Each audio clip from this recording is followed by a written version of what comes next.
సీతారాముల కళ్యాణం ఇది కనివిని ఎరుగని శుభతరుణం.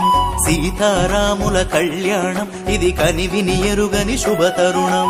రామచంద్రుడే పెళ్లి కుమారుడు, జానకి మాత పెళ్లి కూతురు.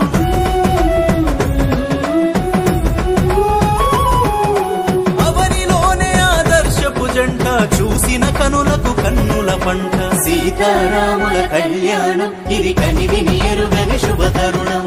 సీతారాముల కళ్యాణం ఇది కనివిని